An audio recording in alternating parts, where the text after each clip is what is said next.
What's good? What's good? What's going on, y'all? It's Chris, man in the mirror, coming at you.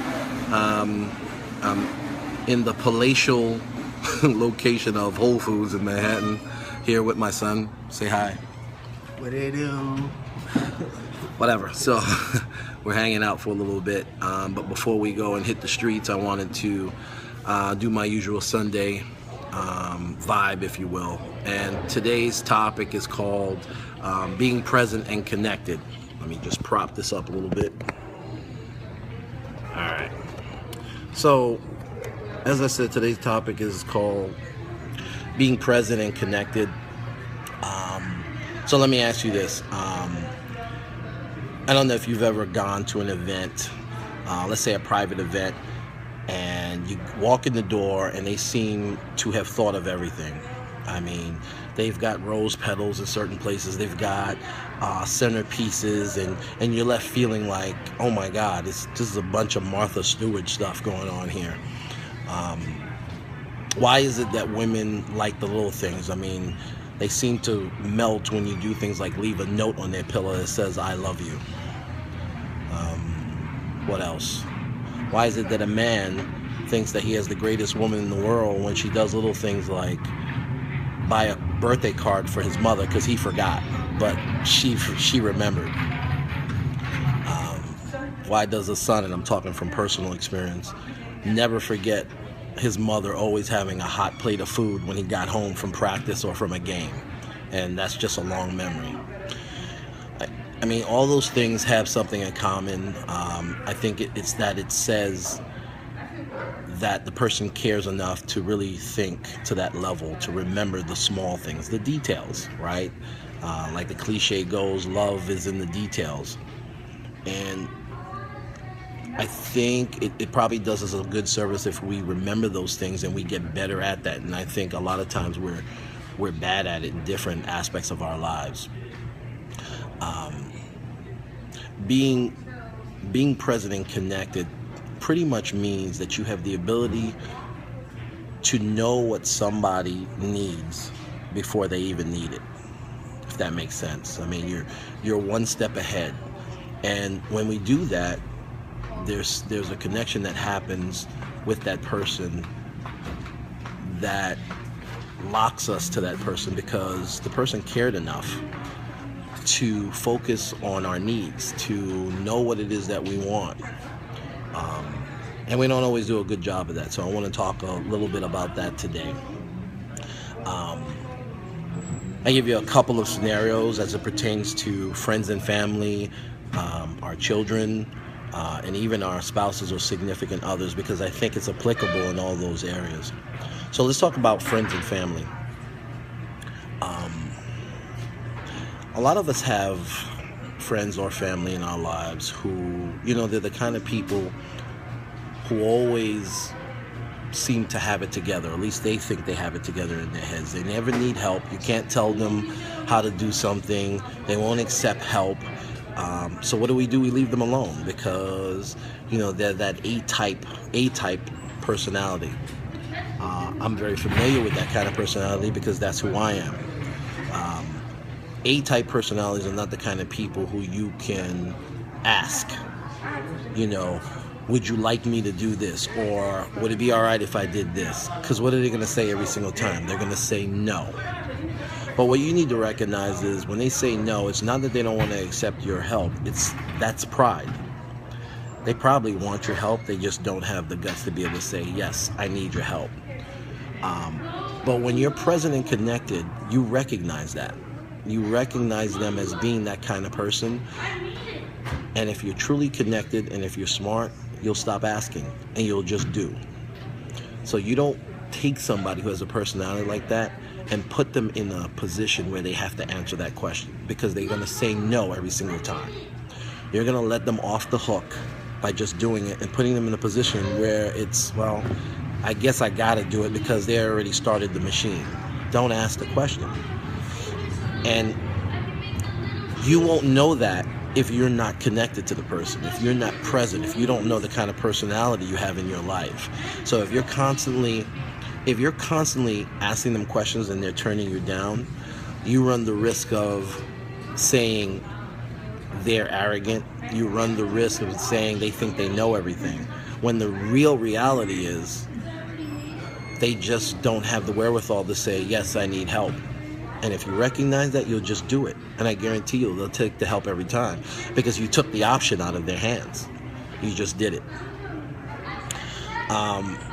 When we talk about our kids, there was a time I always felt that I was extremely connected with my kids. I mean, I knew exactly what their sizes were and everything, their clothes, their shoes. I knew this one didn't like beans. I knew the other one didn't like her food to be touched. She didn't like her food touching. I knew this one liked tropical Skittles while the other one liked sour Skittles. And in the early goings, that made me feel good, because I'm like, hey, I'm all over it. I know my kids, I know exactly what it is that they know, and that makes me a good father. And then fast forward, then there came a point in time when I knew so little about them. And probably the first, I guess, realization to me was when I found out that my son rapped. Now, why that's important was because before then I would have told you that's not my son. My son doesn't like spotlight. That was his sister. His sister thrived off of spotlight. He's not the kind of kid who really likes that kind of spotlight. I mean, he likes attention because he loved the attention on basketball courts and things of that nature, but he's not a spotlight, get on stage kind of person. Until I found out not only was he doing it, but he was loving it and he was very much into it. There was a part of me that was hurt by that, because I realized in that moment that I was no longer connected to my kids as a whole, and more specifically in this situation, my son. Now, what I learned from that is, in that situation, it's probably less about me being connected to my son and more about me not being present for my son. As you all know, because I went through a divorce, and that was during the time that I was separated, that period of time took me away from my children. So I missed some critical transformations that occurred while they were growing into themselves. And obviously my son was moving from a kid who didn't want spotlight to a kid who had no problem with it. And I missed that completely. And so you're left feeling, even though I'm his father, I don't know the kid. It's like, what are you talking about? He's rapping. I mean, is he scared? Is he bothered? Like, no, he's like really well known. He's doing real well. So while you're proud and you're happy, you realize that there's an aspect of me as a father that I was not both present and connected. So again, just trying to give you some examples of how it is we have people in our lives that we have to remain present and connected, and how we can miss the mark. And it doesn't even take a lot of time sometimes.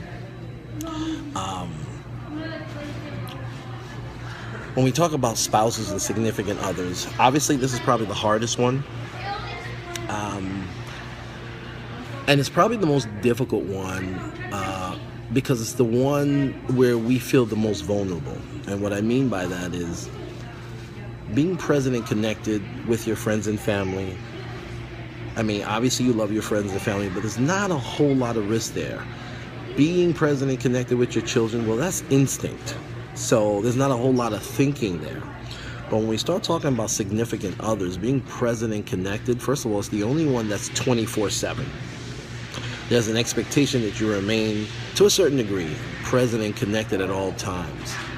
There's also a direct correlation between the deposits that you put in your relationships and the withdrawals. There's a direct correlation to being present and connected, meaning the more deposits you put into the relationship, the less vulnerable you feel, or the other person feels about the relationship as a whole. So the less risk that they'll take anything you say personally, think it's an attack or anything, because you're putting deposits into the relationship. There's more of a solid foundation that I know this person is saying this or doing this because they love me, not, are you judging me? Are you saying I'm not enough? Are you saying I'm not good enough? So that's probably the most tricky out of the three relationships that I talked about, is the spouse relationship, or the significant other, whatever your significant other is, boyfriend, girlfriend, or what have you. We have to find opportunities to invest in the relationship. And I'm saying that because I think a lot of times we think about things in a fairy tale world where we're just always happy, and that ain't the case. You ain't always happy.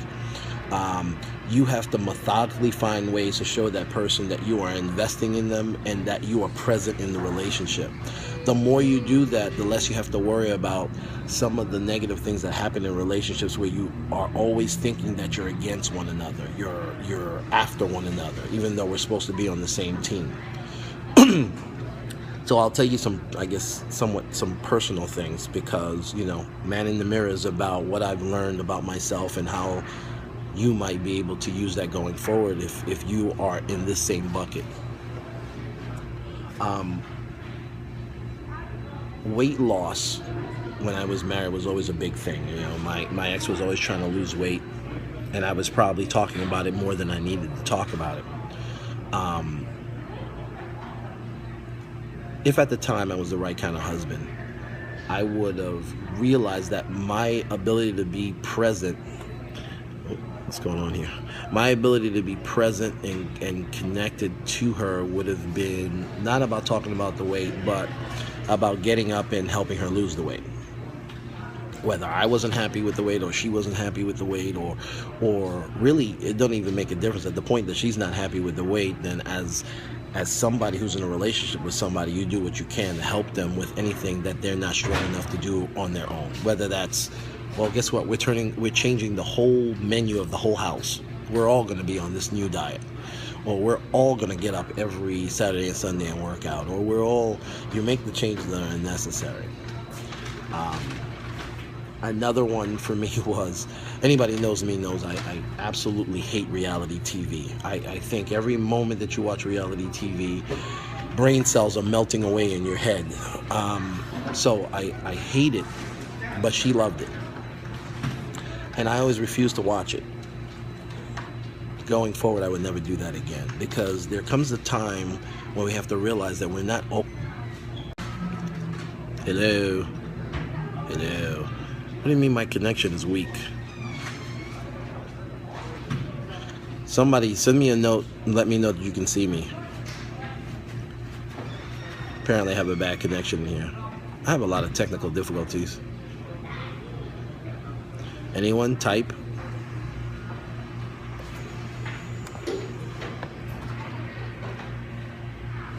Why is my connection weak?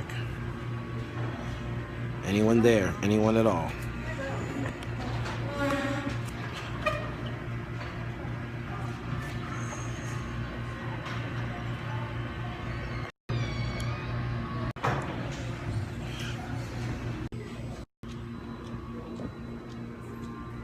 I don't know why it's saying weak connection though.